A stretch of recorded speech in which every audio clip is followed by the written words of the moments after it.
At 44, gospel powerhouse Tasha Cobbs Leonard had finally broken her silence.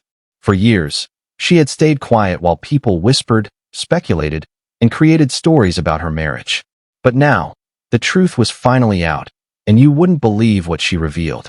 Her words sent a wave of shock across the gospel community, not because it was a scandal, but because no one expected her to speak with such raw honesty. This wasn't just another celebrity confession. This was something deeper, something that made people see her in a completely new light. Tasha had always been the face of strength, faith, and worship.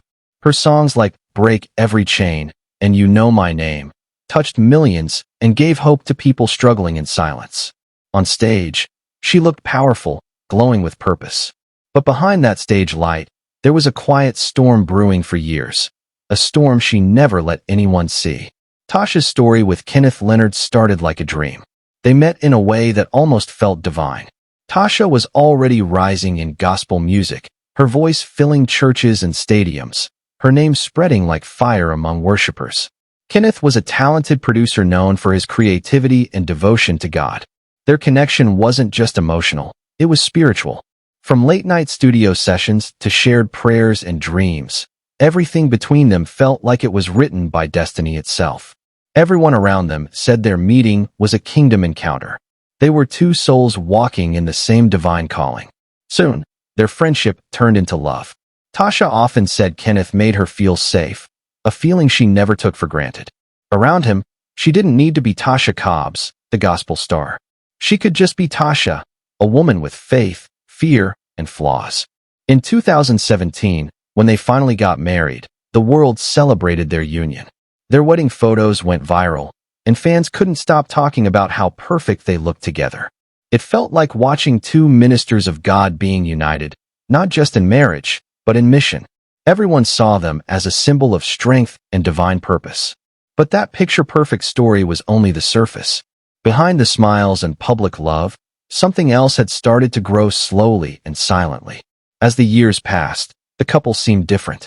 There were fewer pictures together, fewer posts, and less affection in public. Fans started to notice it even though they didn't want to believe it. Social media began to buzz with questions. Are they okay? Is something wrong? But Tasha never answered. She stayed silent, always smiling, always saying she was blessed. At first, that silence seemed like peace, but later she revealed it was actually survival. Her silence wasn't because everything was fine. It was because she didn't know how to speak without breaking down.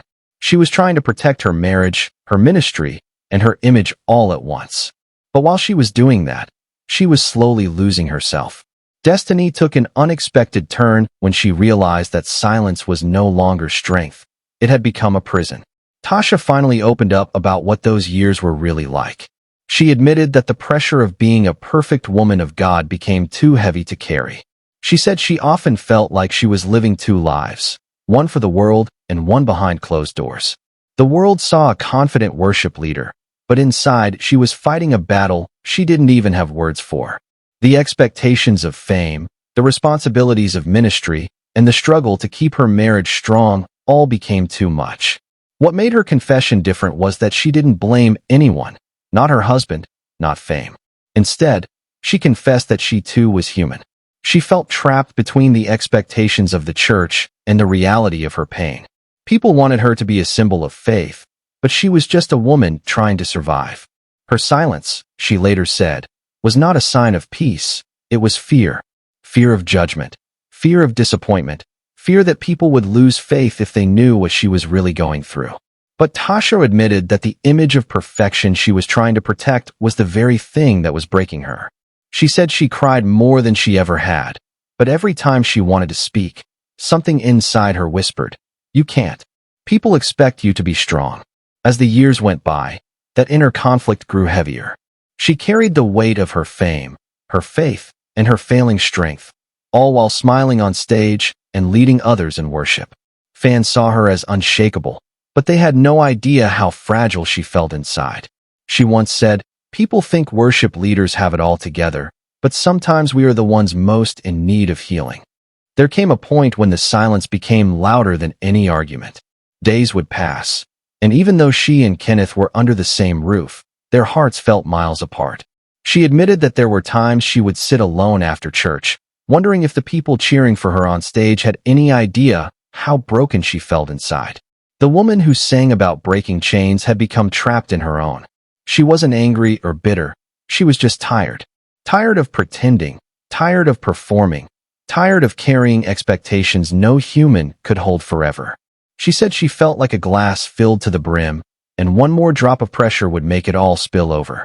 One night after a long day of ministry, Tasha came home and realized she couldn't keep going like that anymore. She said her spirit felt crushed, and for the first time, she allowed herself to cry. Not just a few tears, but a flood she had held back for years. She prayed and told God she couldn't fake it anymore. But in that prayer, she didn't ask God to fix her marriage first. She asked him to fix her. That moment changed everything. The next day, she made a decision no one expected.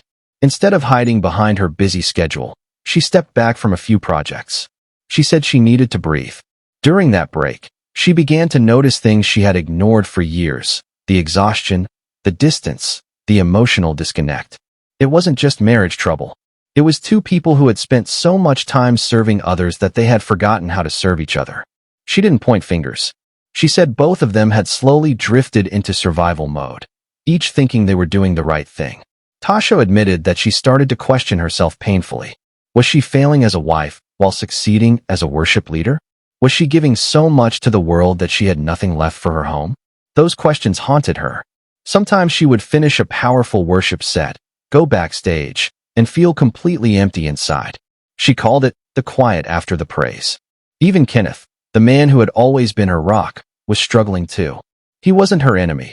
He was just as lost in the same storm. While she was trying to be strong for the fans, he was trying to be strong for her. But strength without connection creates distance. They were both running on empty, pretending everything was fine, afraid to admit how lonely it felt to live a life that looked perfect from the outside. Their silence nearly destroyed what they had built together. One night, after a small disagreement, Tasha realized how far they had drifted. It wasn't about right or wrong anymore. It was about two people who didn't know how to reach each other. In that stillness, she whispered, "How did we get here?" That's when she realized silence could destroy love faster than any argument ever could. She started to open up slowly, not to the world, but to God first.